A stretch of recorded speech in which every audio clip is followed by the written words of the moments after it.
All right, I think we can get started with the last session of the tech seminar series for this semester. And for those that are new here, just want to give you a brief introduction to this Tech Exchange seminar series. It's one of the initiatives of the Institute for AI and Data Science to try to bring together people working using AI or working on AI technologies across the university community to sort of exchange information about work that they're doing with the rest of the university community. And hopefully this will help bring together people in collaborative projects, or at least to get a good appreciation of all of the things that are happening across the campus in a variety of different areas. So as always, we have like two talks in each 1 hour session, and we'll repeat this in the fall semester as well.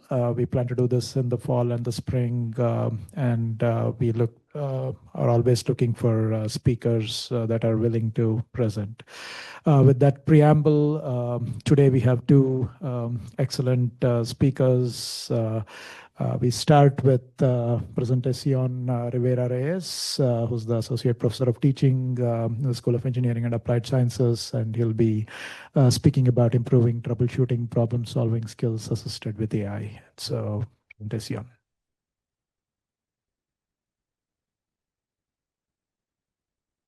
Okay, so good afternoon, and thank you. Okay, so the title of my presentation is Improving Troubleshooting Problem-Solving Skill Assisted with AI.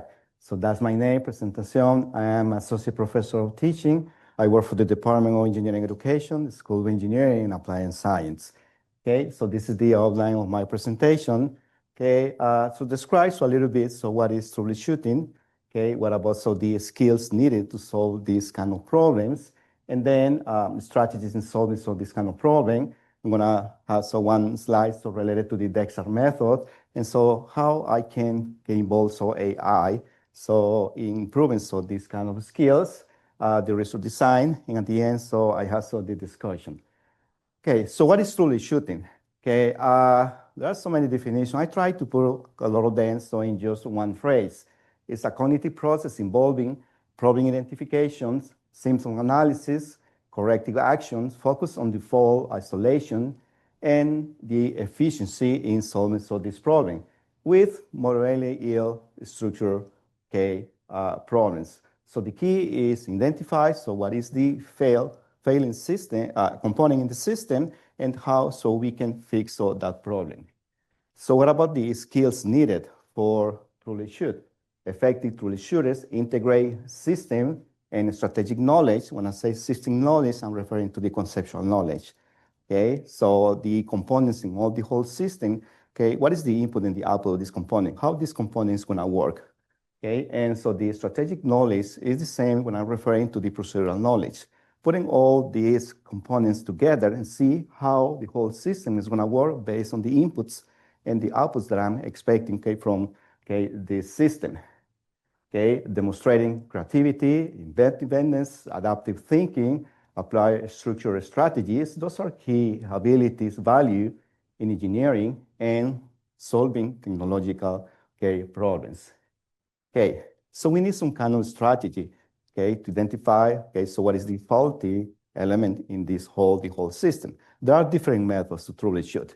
The most common is the half and a half, or the split 50-50. Takes the whole system, 50% of the system start analyzing from one side and for the other side. I really like this by Ross and Orr, that the first step is define the problem. So after defining the problem, for example, I have a phone call, the call drop. Okay, so defining the problem, the call drop. So it shouldn't be drops of that call. It's something faulty in this whole system, from the cell phone and all involving the cellular system. Then consider the causes. I have bad reception, so the level is below negative 80 dBm, for example. Okay, or perhaps a battery issue. Well, so many things that could be involving in what is failing that call. So then consider the solutions. Okay, the reception level is pretty low. Okay, let's go to the power of the base station and increase the transmit power. Also, the problem could be something related to software. Okay, software or hardware. okay? And then I can test, okay, fix the problem, and so review the whole process, okay? This is forward and so backwards, okay? What about including this AI in when I'm gonna be troubleshooting? Okay, AI technologies such as machine learning and natural language processing and transforming troubleshooting by improving accuracy, efficiency, and the decision making in solving this problem. AI system can analyze data, predict failures, and suggest solutions in real time, okay, making the troubleshooting process faster and more effective, okay, across the industries. Okay, so what about this resource design, okay, in this semester? Okay, so this project introduces troubleshooting problem-solving instruction assisted with AI. I call this TPS plus AI, okay, to improve the troubleshooting skills and performance in a course of circuits, electric circuits. That's the course that I am teaching, okay, currently teaching. Exploratory and control study will assess the impact of this kind of instruction, including troubleshooting problem-solving activities plus AI, okay, versus the traditional lecture that I used to teach on the previous semester. Okay, so I have this resource question. Okay, I'm kind of interesting to see, okay, how does the conceptual understanding differ between the student receiving TPS plus AI instruction and the traditional lecture base? How does the student motivation change as a result of receiving this instruction? So I'm interested to see how the student is going to engage in this kind of activities. For that purpose, I'm planning to see how motivated are going to be those students are working in this kind of activities, okay, including AI. Okay, and the last one, how does the use of ChatGPT, that's what I'm using with my students, okay, as a tool for problem solving, influence, okay, student skill to solve electric circuits problem. The first two questions, I'm planning to do some kind of quantitative approach. Okay, so I'm gonna have my control group, the traditional base lecture, and the experimental is gonna be my section of students that I'm this semester doing this TPS plus AI instruction. For the last resource question, I'm planning to do some kind of more qualitative approach, taking the transcript from the student from ChatGPT and start to analyze in coding, see if I can answer that specific question of how they're gonna influence. Okay, so the course selection is the AS200, is electrical engineering concepts for non-majors. So the purpose of the course is to go through the fundamental concepts of electricity, okay, basic concepts, Ohm's law, okay, AC circuits, and DC circuits. This course is intended for non-majors, meaning that most of my students are from aerospace and mechanical engineering.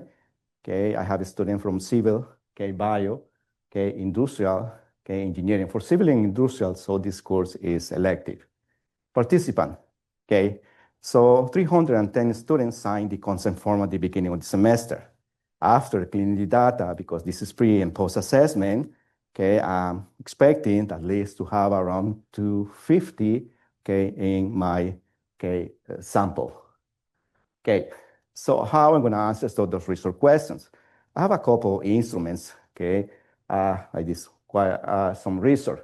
So for this instrument, the electric circuit concept evaluation is a concept inventory. So the purpose of this is to measure the level of conceptual knowledge of the student, pre and post, related to this topic, DC circuits and AC circuit. That's are the same topics, for my course that I'm teaching this semester. Technological problem solving is a survey. It's a 35-item survey. So the purpose of this is to measure in certain levels how the students approach the problem, the skills in solving problems. So one more instrument, the instructional materials motivational survey. I call this the IMMS. This is also a survey. In terms of the engagement of the students in this type of instruction, this instrument is gonna measure 4 different scales: attentions, relevance, how they consider, so that's the content. In terms of this relevant for them, confidence, how they are approaching this problem, in terms of the self-efficacy or the level of confidence and satisfaction. Additional data sources, I have the in terms of the performance of the students, so have the information, so the midterms, and so the final grade. And so the last, no less important, so all transcripts, okay, from interactions with my student, okay, so using ChatGPT. So what about the instruction?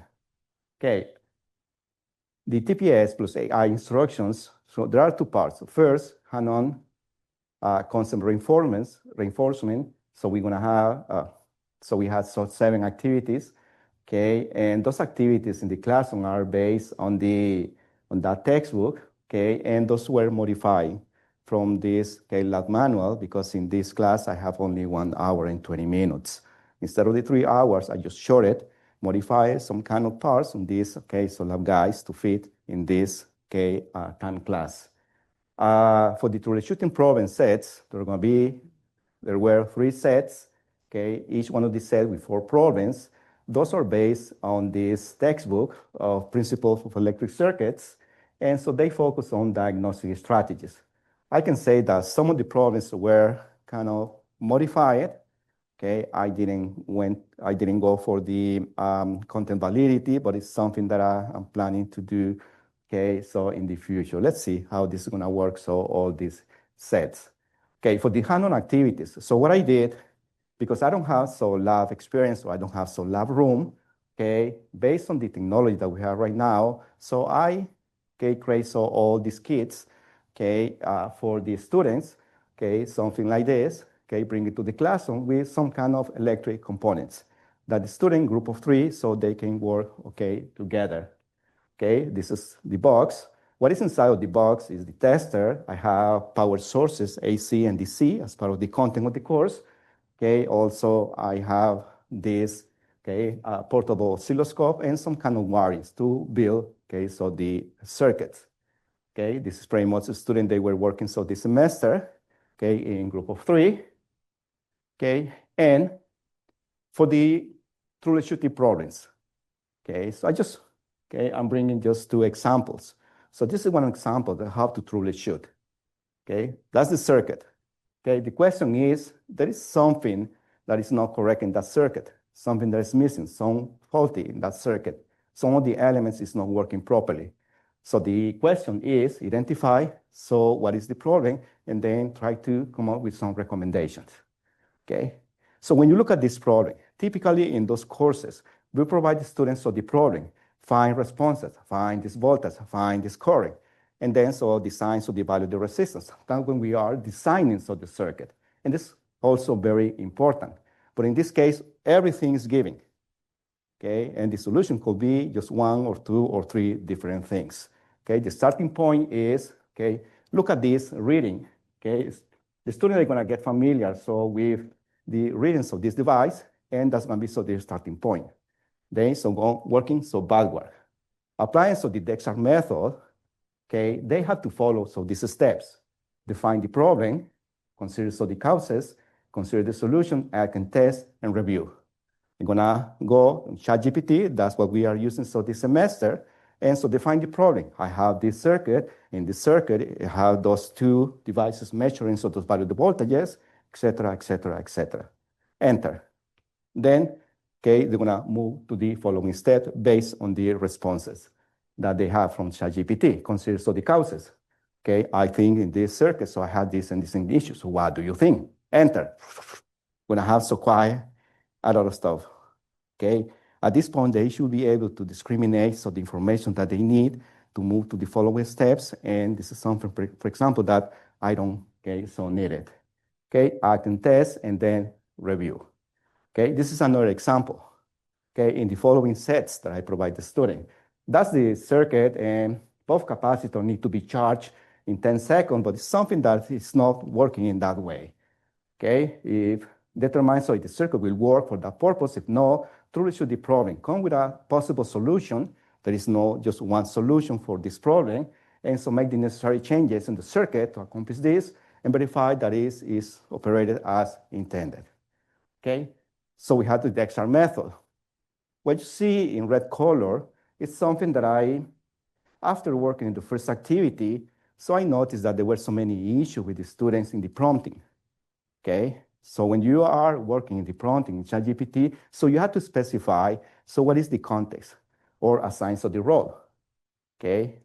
For example, I suggest a student, okay, go to ChatGPT and so write, so what is in color red. I am a student enrolled in this course major in introductory circuits. I'm troubleshooting this circuit, list the components and configuration, and I need the capacitor to charge at this percentage, et cetera, et cetera, et cetera. Okay? So the idea of this, because in the first activity, when the students start putting all the information, okay, they used to receive quite a lot of things from ChatGPT. For example, amplifiers, transistors, those are not part of the content of this course. Okay, they needed to narrow in terms of asking more specific questions. Okay, so the other thing is, okay, some of them, what they did is just take a picture of the circuit and then upload. I say, I don't want that you do that because the more that you describe the circuit, the more that you're gonna understand, so the logic. Okay, so this is strategic knowledge we're gonna apply in solving case of this problem. Okay, that was just two examples. Okay, so this is the resource design. This is the data collection process. Okay, spring 2025, this semester, we started at the beginning of the semester. I collect so after signing the consent form, I collect so the demographic information and apply so the concept inventory, the ECCE, and so the problem solving inventory. So then, so we were working in different activities. Week number 5, so I provide students the first set. They work during class time, in group of 3, in this kind of problem. In the middle of the semester, I apply so the motivational instrument by suggestion of the author of this instrument. They suggest the in the couple of weeks after starting so the semester, and on Thursday, so this week, and next Tuesday, I'm gonna apply so the post-assessment. So the ECCE, the IMMS, and the PSI, so instruments. And so with all the activities, the last one was in the, so week number 11. So this is a work in progress, during this semester. Still, I'm in the process of collecting data. I'm gonna start the analysis of the data at the end of May. I am the researcher, but also I am the instructor. By the instruction of the IRB, after posting so the final official letter grades, that's gonna be so the time that I'm gonna go over so this data. For that reason, so this is work in progress. For the part of this study, so this is a controlled study, was experimental, but also I call so this exploratory because of the part of the transcript from ChatGPT. I'm planning to do some kind of coding based on the type. It is random guesswork, or they are shifted to more systematic according to the Dexter method. If they are following ChatGPT blindly, or in certain moments, so they're gonna be challenging ChatGPT. I have about 30 sets times 3 is gonna be 90 sets of transcripts to analyze so during the summer. I'm gonna be kind of busy. So one more thing. Although expert engineers excel at troubleshooting, it remains on their emphasis in curriculum. Few studies exploring integrating AI, which could enhance troubleshooting by addressing complex problems beyond traditional system knowledge. I see this AI, let's say in this case ChatGPT, as a tool, a powerful tool that can move students from kind of this cognitive level to a higher level. When I go back, would you mind you help me to put in the, I just need it, so going back to, let's say, when you look at this problem, this problem is from the textbook. I used this problem in another study that I conducted while I'm in my postdoc, in the Department of Electrical Engineering. Put this problem to some students of the courses of Circuits 2 and Signal and System.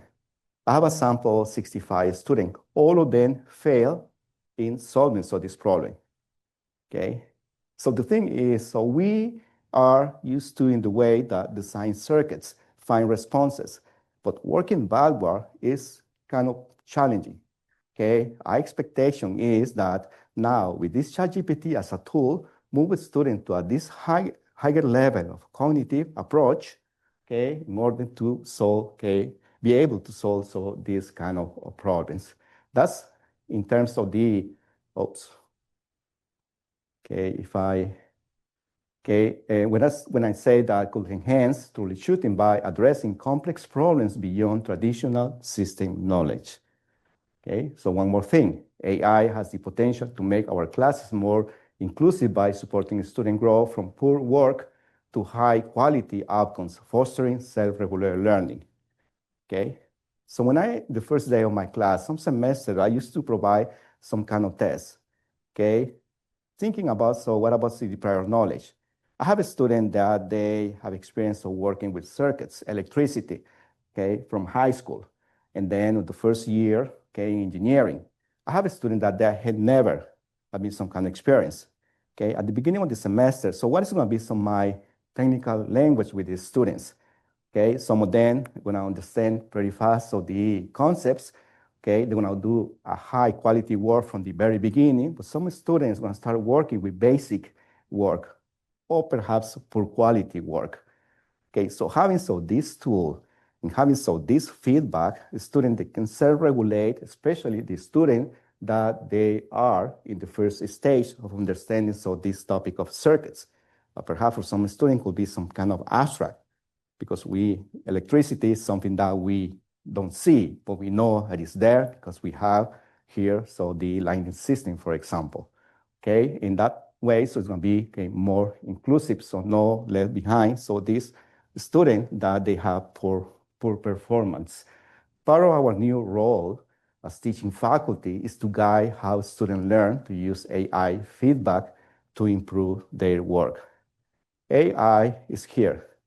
Okay, students, so they are using AI for their assignments, so their quizzes that they are working at home.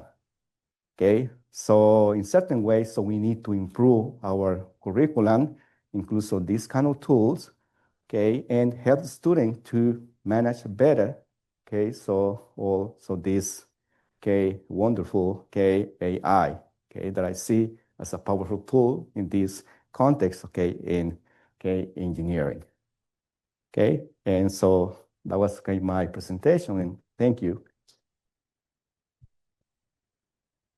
Thank you very much, Presentacion. So it looks like I already have one speaker for the next semester, right? Like, so you got to come back and tell us what you found with your study. Oh yeah, that would be great. So to come back and present the results, yeah. Yeah, hopefully by the fall you should have some results from your analysis. So yeah, but that's very interesting. So on the traditional learning side, like how are they going to how are you capturing the how they are studying, or do they still follow that DEXAR method, and do they write like what they did in the traditional non-AI version of the well, cohort? in the traditional, so we pretty much go from the problems on the textbook. Okay, so most of the problems of the textbook are the purpose to design circuits, find responses. Okay, and so most of the textbook they don't have these kind of problems, like also the troubleshooting problems. Okay, that's what I say. So the traditional. Okay, perhaps a following study is going to be to have sets of troubleshooting problem solving, but one group working with just what they have at hand. Okay, so the formulations and the other students adding AI, for example. But I'm thinking that following up, starting for the following semesters. Sure. Any other questions? People online. All right, for the people online, so they can hear. So I'm curious what model ChatGPT you used, right? Because some are good at reasoning, problem solving, others less so, and it's a changing kind of place. And I'm curious, and I think it's an important question because I thought of it. No, I mean, I think it's an important question because when problem solving, right? So there is a scenario where the students could go to ChatGPT and get a hint or a clue as to where to better troubleshoot, right? Or they could go and get misdirected by ChatGPT, which actually might not even have a negative impact, might in fact actually cause them to think about the troubleshooting process in a more kind of holistic way, or to think of ideas, get creative in ways that they didn't initially think of. And so now they become better. So, I mean, you could imagine lots of different types of feedback from the AI, right? The generative AI, the GPT, and both good and or quote good or bad feedback, but regardless, it still improves their ability to troubleshoot. Okay. So there are, so at this point, so there are several AIs, generative AIs that the student can use. And there are some generative AI specialized in the area of electric circuits in electrical engineering. Okay. So the purpose for my course using ChatGPT, that ChatGPT is able for everyone, is in terms of in the future to disseminate these findings with my college, that they can use this kind of software, because sometimes, for that specific software solving circuits, then we need some kind of license. How many students? I don't have the money for buying that stuff. But ChatGPT, Microsoft Pilot, those some kind of things that are so there is no any that we have to pay for that, and so pretty easy with this can we escalate it, take it. So this replicated in courses as statics or dynamics that I was planning to share some friends in that specific area. That's pretty much the reason why I decided to use ChatGPT. So the other thing is when the students they prompt and they put information, so some of them can have quite a lot of information. So I mentioned that some of the students they got information from, for example, the course that I'm teaching is related to linear circuits, and they have information from completely different things, no linear circuits, different topics. And I noticed that some of them they started writing in the solution about these nonlinear circuits. In that part, it seems like it was kind of misleading. So this ChatGPT, it seems like in a certain way, so we need to help the students to be to have a higher level of accuracy in the prompting, in this AI, in terms of the circuit.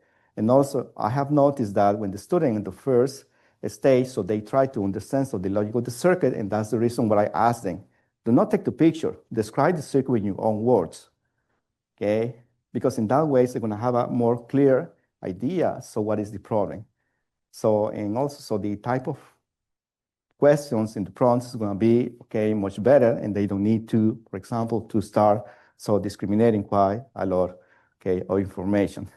It is quite challenging still, because the other thing is when I do by myself, because before working with the student, I do this by myself, I receive sometimes kind of different, responses that the students they used to receive.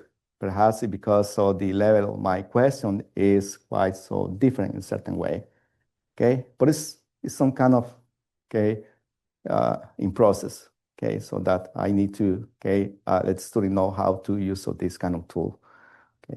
I don't know if that answers your question. I think Sam's question was more about the variants of ChatGPT, with different capabilities and how which one you are choosing, and depending and that pretty much the idea is because it's something that all the students they can use, and so in every laptop they can install those chat box, and thinking about in other courses, replicate in a kind of more easy way, or disseminate this in that way. Perhaps for more advanced courses and circuits, so they're gonna be I don't know, use some kind of more advanced AI in that specific area of analysis of circuits. Yeah, we'll definitely be interested in you coming back and telling us about what you found from your study next semester. So any other questions? If not, let's thank Presentacion. Thank you. And,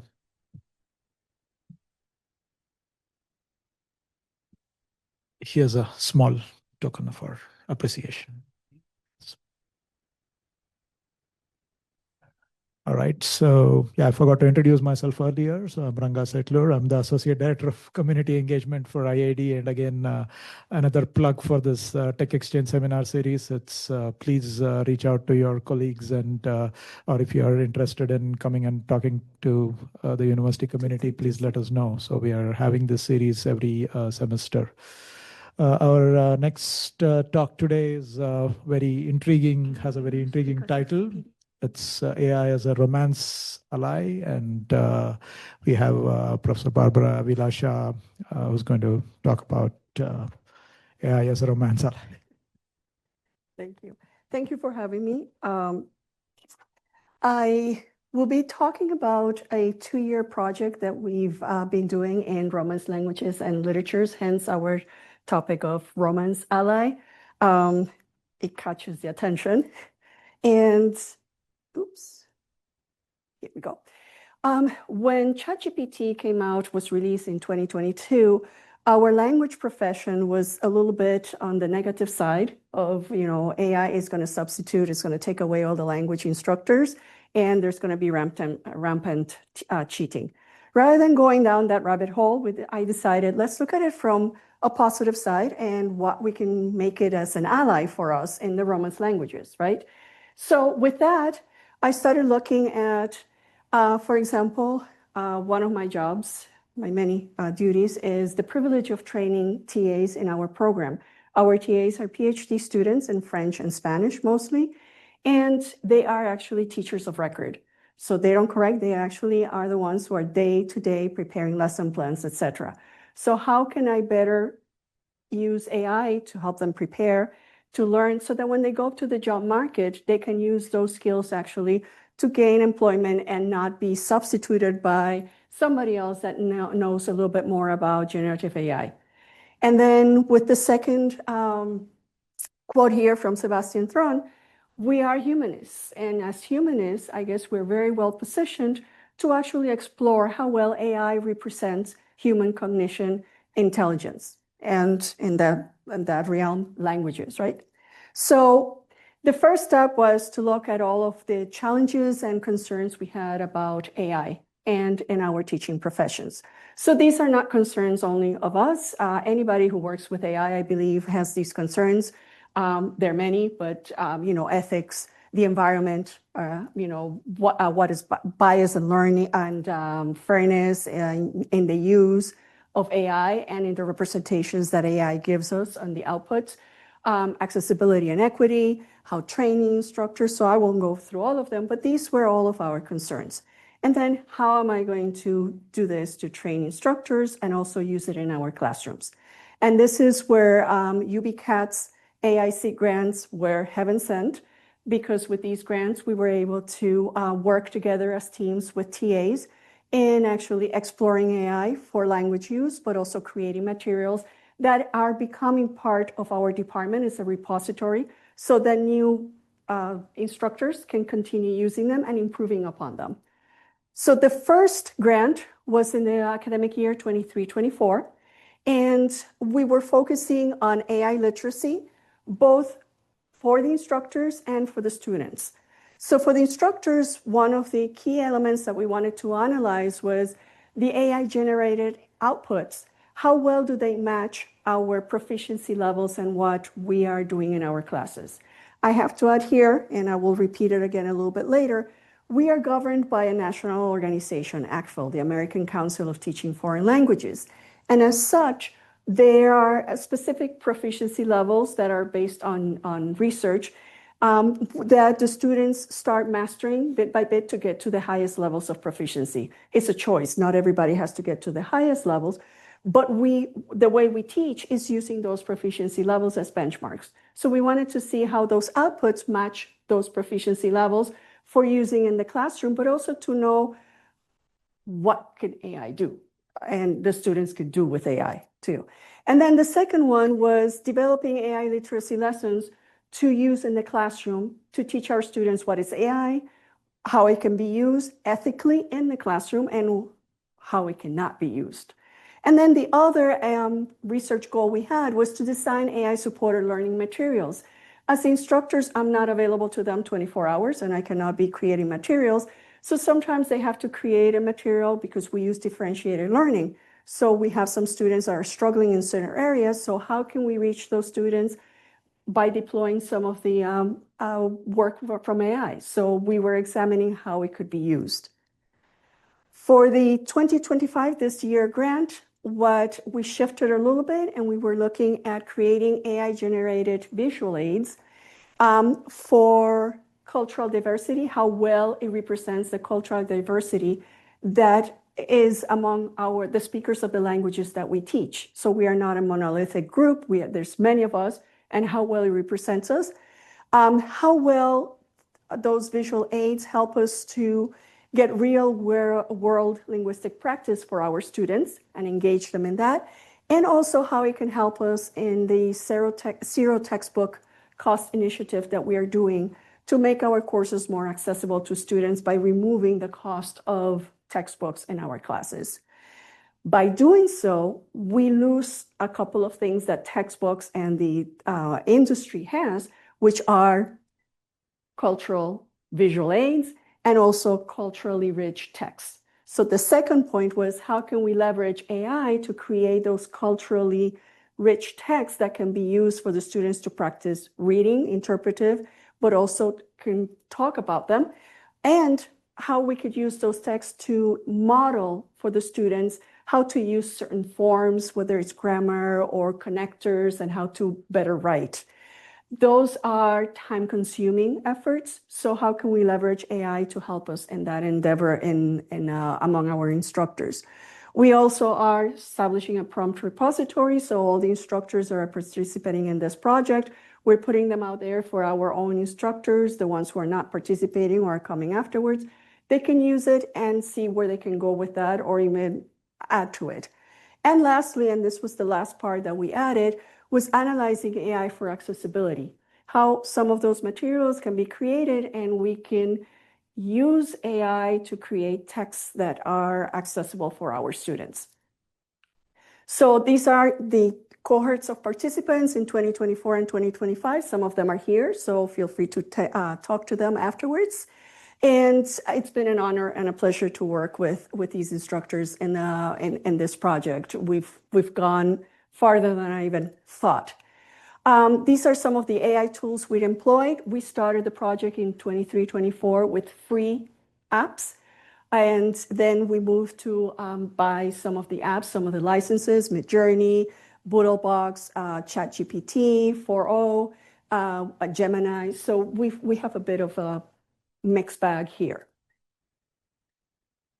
What are the transformative benefits? I'll just tell you right now what we've come from these almost 2 years of work. First of all, it has helped tremendously in training TAs with using AI for languages and what it also cannot do.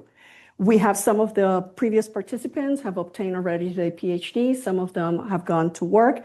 And they've told me that it's actually been useful to talk about in those job interviews that they know how to use and leverage AI for their courses. And also knowing that they have another tool that can help them to prepare and to do work, make it a bit easier for them to be able to manage all of this. We were able to identify key characteristics of text generated by AI, so we can tell what kind of things AI do at the different proficiency levels that we are working with the students, and also what it cannot do. It helps us also to detect sometimes a bit of cheating because we're dealing here with elementary and intermediate level students, not at the high levels. At the high levels is a little bit more difficult, but at these levels, we have some telltales that we can follow. We were able to create some AI literacy lessons with the students, and we had the students reflecting on those lessons. We highlighted ethical uses of AI for brainstorming ideas, studying, organizing ideas. And we also highlighted the humanity. What is the human in when we are creating products, whether it's in writing or speaking in the classroom, that AI cannot sometimes imitate or do well enough. Preparing supplemental materials. This is a mixed bag, but sometimes it helps us to prepare. At least it takes the busy work, a lot of the time looking for those texts, but we have to transform them and use them appropriately in the classroom. We are now using it for the creation of images. It's a work in progress, but we are getting there. If my instructors agree with that, some of them are pretty good, others still work. And we've been able to create some of the materials that are already accessible. So we are asking AI to create Microsoft Word accessible materials for us, and it actually formats it in a way that we can immediately put them in Brightspace or give it to the students without any problem of looking at accessibility. Trials and tribulations. Acquiring AI tools, we've learned about the bureaucracy, right? And it's true, we need to be careful with what we use and the safety of the data. We are not using any private data of students, but still we want to make sure that we don't put anything out there that is not safe. But in any case, we've learned that it's not easy to get an AI tool and all the steps that you have to get them. We've also become aware that the AI bots that we've used lack metalinguistic awareness. So in creating materials for particular levels, we can tell the bot, do not use the subjunctive, which is a mood, verbal mood that we have in the language, that it's usually to talk about things that are not facts, that emotions or trying to influence other people. And that is not usually learned until much later in the student's level of proficiency, and it's not mastered until some years back. And you could tell the bots, do not use the subjunctive, it's still there. Do not use these other forms, it's still there. So we have to work on that, and we've learned that. Limitations in proficiency benchmarking. The AI bots can talk to you about the proficiency levels that have been established by our professional organization. However, when it comes to implement that into the text and the materials that it creates, it goes downhill from there. So sometimes in the conversations with the bots, this is not really elementary level, novice level. Oh, that's true. Gives you another thing that is a little bit better, but it's still not the level. So we keep working with that. Struggles with linguistic nuances. AI is still not there with registers. Some sociopragmatic uses of the language. For example, it will give you some vocabulary, some phrases of a young teenage Hispanic man that you will not catch anybody dead saying those things because it's not considered male typical teenage language, right? So these kind of things are lacking right now in what we've been working with in AI. Pedagogical shortcomings. We have 40, 50 years of second language acquisition research, and sometimes the materials that it gives us do not follow any of that pedagogical research saying this is how we best teach the language and how best students learn the language, right? Any language. And we understand that AI bots are as good as the material or what is being fed on and trained on. And there's a lot of bad stuff out there. So some of that bad stuff has made it into some of the bots, and we have to work around those. We found some deficiencies in image creation. The typical distorted faces, hands, ghosts appearing in there, hallucinations. We've also cultural biases, sexualization of female forms, and I'll show some examples in a short while. So we have to work around those. It still is helpful, and some of those images, we can still use it with the students. It helps us and actually helps open the conversation about why are these images not appropriate, right? So we can use them in class. It's time consuming. We've spent hours and hours in prompting, trying to get the results that we want. So my hat goes off to the instructors that spend more than 100 hours just prompting and trying to get these things to work. And the continuous evolution of AI, which is not a bad thing, but it's something that we have to be aware of, that we all experience this in our project, that ChatGPT, Copilot could not do these things. And then 2 weeks later, oops, it does it. So we have to be constantly learning and prodding to make sure that we get there. So what I'm going to show you now is some of the products and some of the things that we've actually been able to create. And we created this text. We started with some of the prompts that we give our own students, and then we started trying to figure out how well the bots will do it. These are some outputs, and all that you see in bold and with the lines are things that students at this particular proficiency level should not be able to do. So these are the things that we have to keep correcting or keep prodding the bot to keep coming down in level, because this is a very novice, brand new beginners in the language, so they were not able to do it. We keep going 3 prompts, 5 prompts. And sometimes what we do is we get the best we can, and then we have to go manually and change some of the things. Still helps us, and especially if we have that prompt repository that we're creating, it helps other people to go directly to the prompt that best gave us, a good answer. And we compare with what our students do. We have a lot of these texts that the students have created for our courses, so we started comparing and analyzing where they, if they match our top students, our middle range students, and our maybe lower performing students. So we were looking at all of those differences in our classes.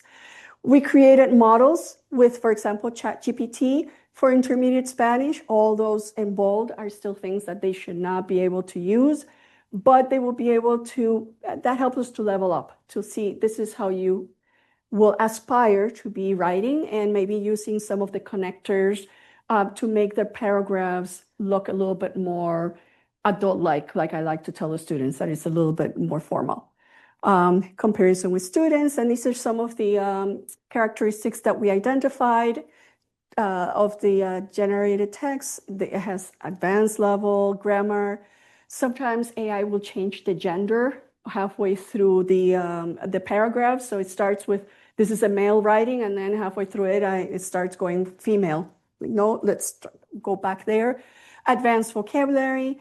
The students identify this in the projects that they've done, the lack of personalized tone, and emotional affect when they're writing about personal things that matter to them in our courses.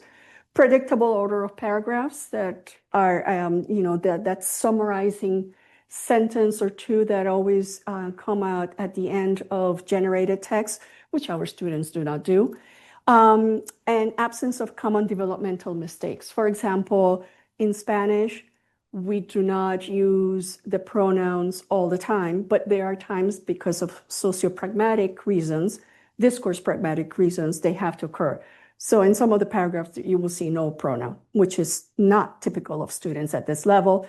And you don't see the gender agreement, which is a pain in the neck for students learning our languages to agree adjectives with articles, and that is missing.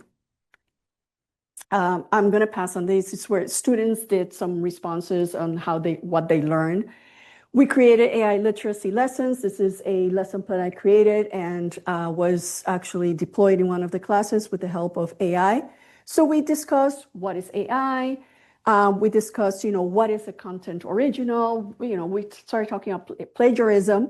And then we went also whether they can distinguish AI versus student-created paragraphs. So that created a lot of really good discussions with the students. And I have to say, especially the students in the School of Engineering were always very worried about using AI because it was a no-no for them. So they were very concerned about us telling them you can use AI for brainstorming ideas and give them examples.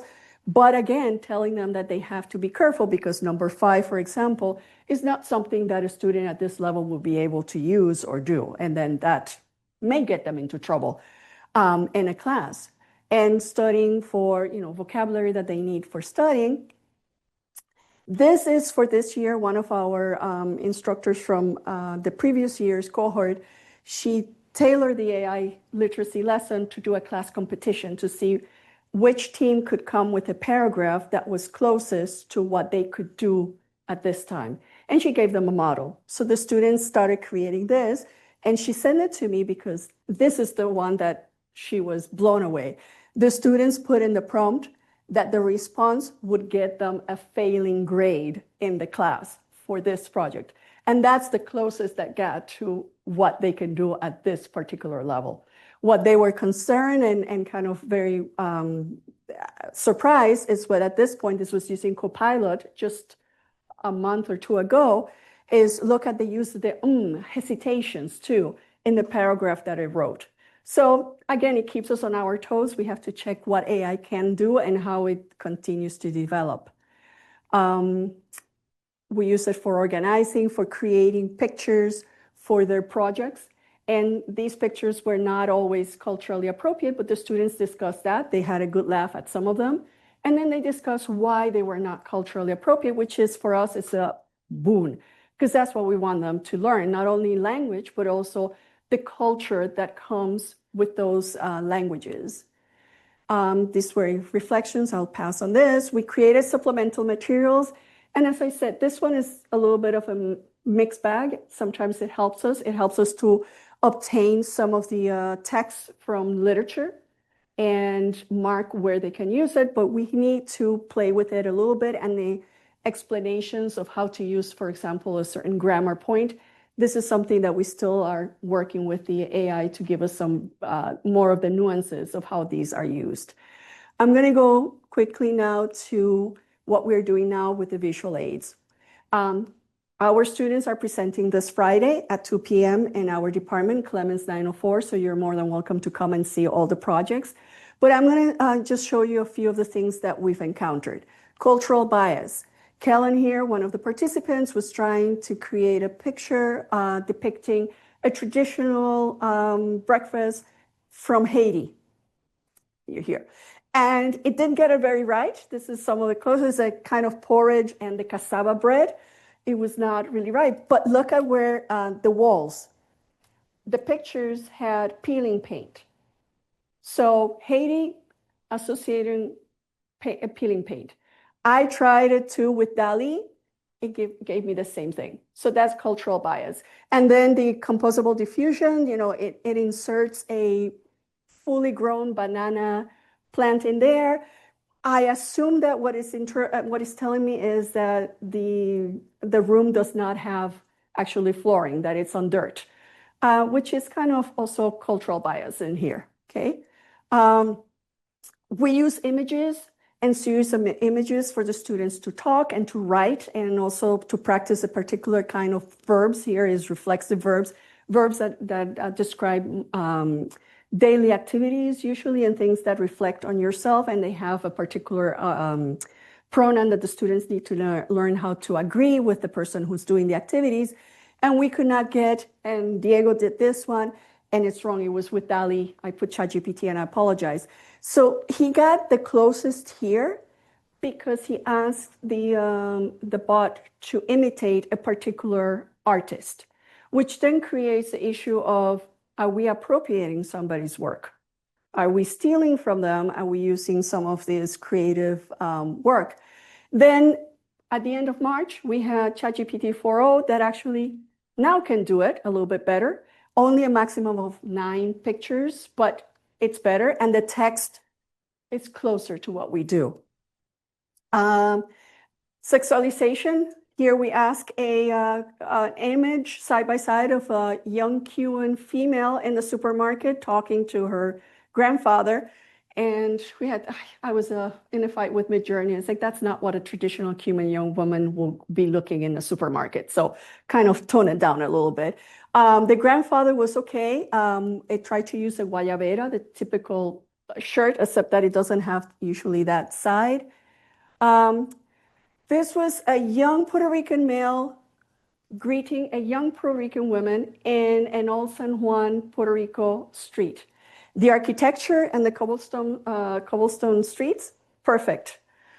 Why is a young Puerto Rican male using Arabic garb? I don't know.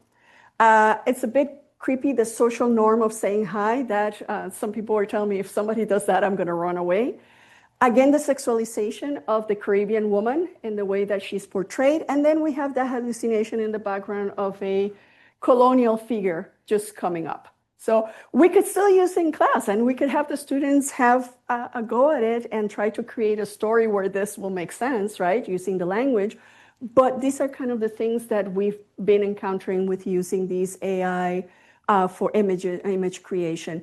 Ableism, every time we ask it to give people that are disabled, it's wheelchair. And then the wheelchair, sometimes in this one I did, you have the wheel here, but the person that is on the wheelchair is on top out there. So that is weird. And this one, the perspective, the person is at the same height of the person. So we have to work with AI to try to bring it down. I'm going to pass in a few things here.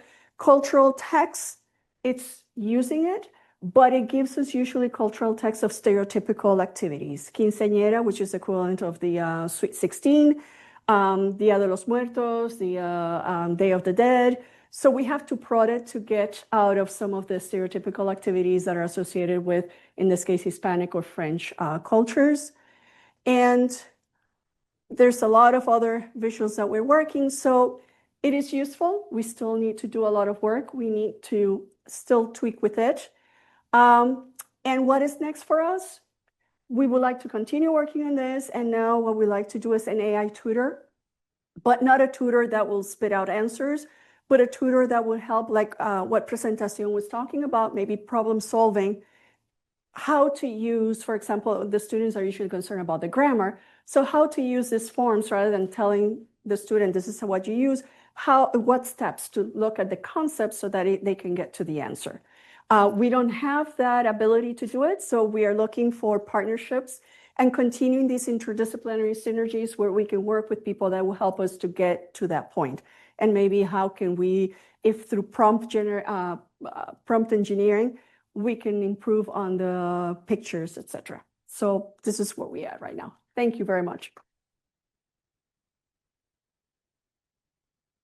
Do we have questions?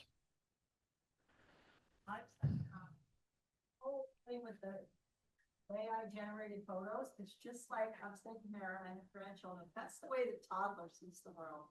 Just these mixed kinds of, like, you know, or a bad dream.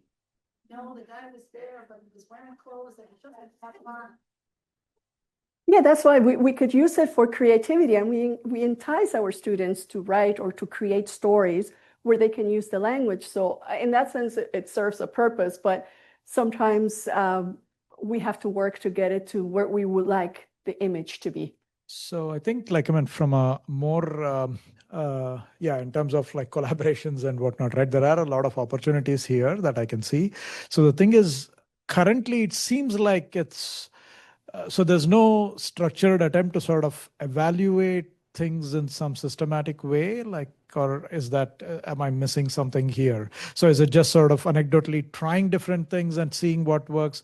And I see like two things, right? One, taking tools as they are and sort of using them to sort of create these conversations where, like, I mean, even the mistakes that you see these current sort of AI technologies make is used as a way of sort of engaging students in some conversations that will help analyze certain things, versus, like, I mean, actually wanting to sort of fix some of those or knowing how to tailor the prompts, not just prompt engineering, but in other ways, like even being able to evaluate systematically what is happening and sort of using more structured methods to improve the outcome of what is happening there.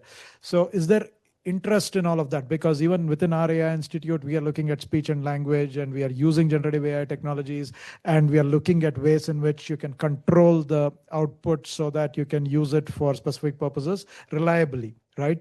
And so that, so just wanted your thoughts on that. We are interested in that, and we have some of the instructors that have been working on trying to systematically go and see where we can get an answer that gets close to what we want.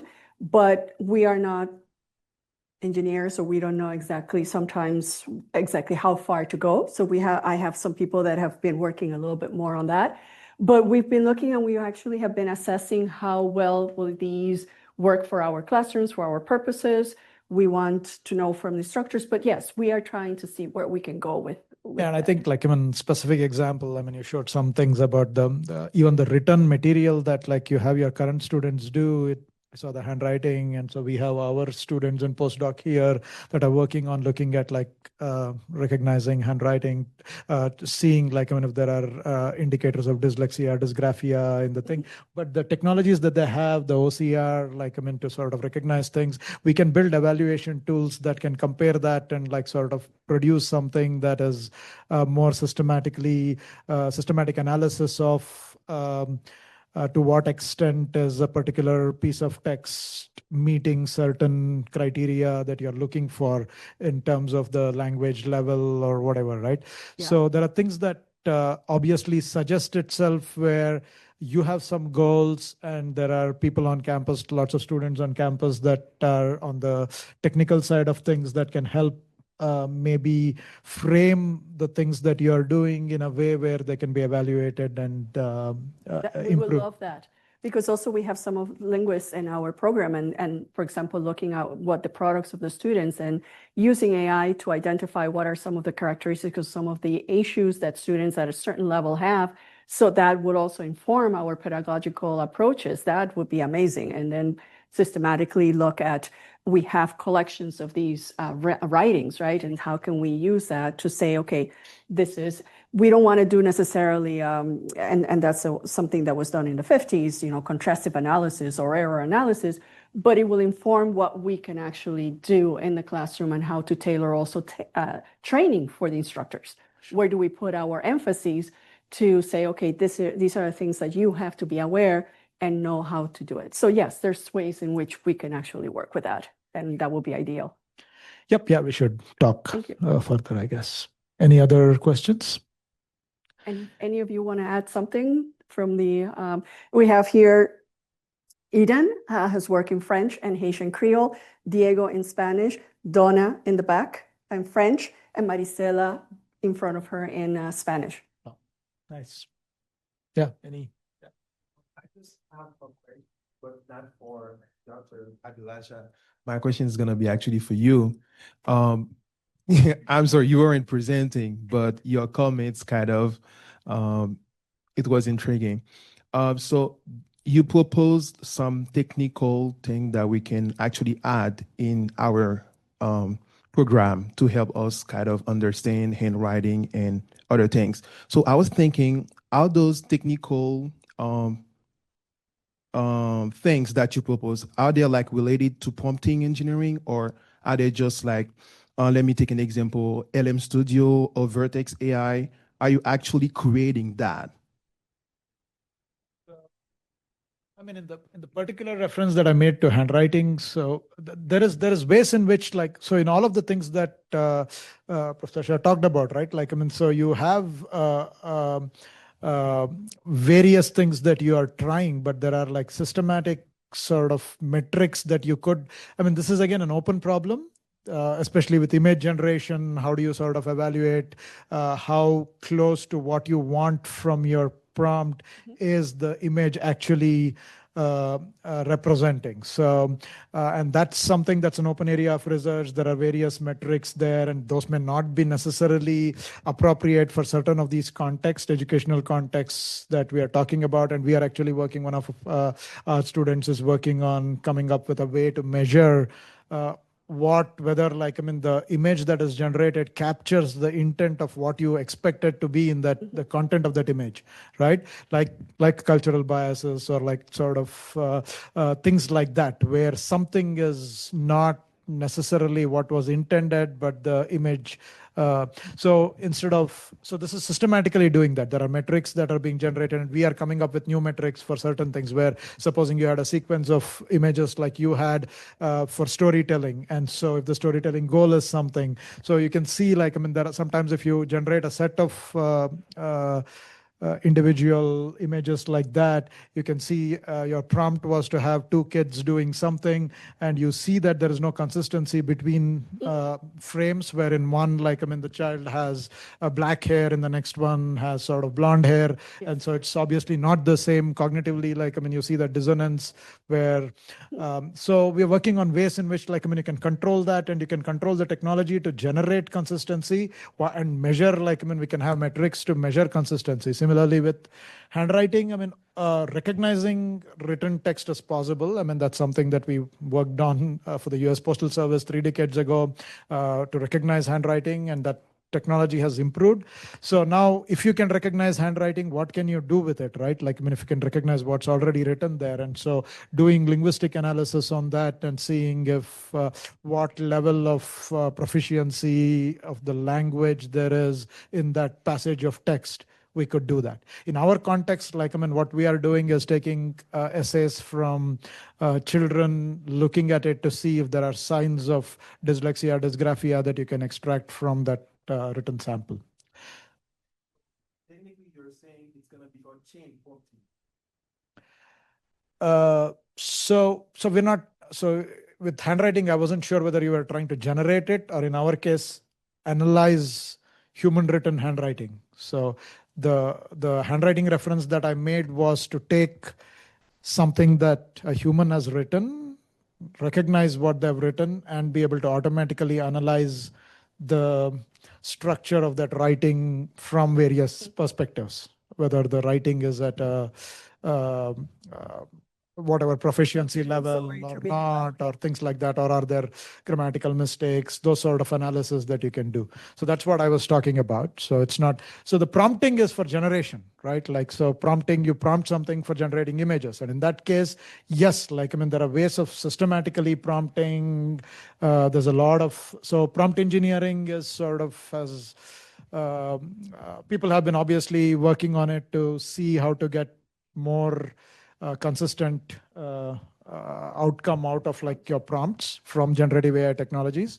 But then again, to know whether that is true or not, you need, like, some kind of a measurement.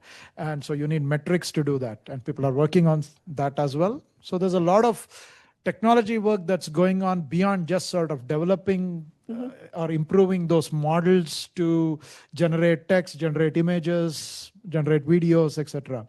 So now can you use but the thing is, a lot is sort of not left unsaid, right? Like, I mean, you don't necessarily know the veracity of things that it generates. There's hallucinations, there's all these other things. So controlling the way things are generated is also important. And that's where a lot of focus is happening on the technology side. And here, like, you're using technology for certain purposes. All I'm saying is that having, like, I mean, there is expertise where there are students trying to do all of those things that I mentioned on the technology side, and they might be able to better help students trying to apply these technologies on the humanities side to be able to do that better. So bringing people together where you're not just trying to sort of try something and see if this works, and you're trying something else and then making assumptions about why the technology is doing that. If we had somebody that's aware of how the technology works, they can provide you more insights. And in your trying to revise the kinds of, in what you are viewing as prompt engineering, and you're trying to refine your prompts to get whatever outcome that you want, the folks on the technology side can help you do that better, perhaps. And so getting people together may help the goals of what you want to do, use the technology for more effectively. Okay. What we are doing here, it's like trying to compare the outputs. But you mentioned, like, measurements. Are we gonna, like, put those measurements in the LML, or, like, is it gonna be from overt as AI, or is it gonna be like something you created itself to look in AI that we have? It's something that, yeah, it's something that we would develop. Like, so it's, these are not, doesn't exist right now, right? Like, I mean, in the sense that, I mean, it exists as in, like, there are research efforts going on in various places to help do this. So the people that are building the technologies are also trying to make that better by internally within those companies trying to sort of improve how they do, but you're not necessarily sure that whether they're successful or not. So there is a lot of work going on where after the fact you're generating something, now you're trying to measure whether that meets the objectives of like why you generated something. So yeah. That's something that we will. Yeah. Anyway, so yeah, I think it's sort of the questions were meant to be for the speaker, but yeah, anyway, it's a good discussion. Let's thank Bárbara for the talk, and yeah, look forward to seeing you again here. Sort of get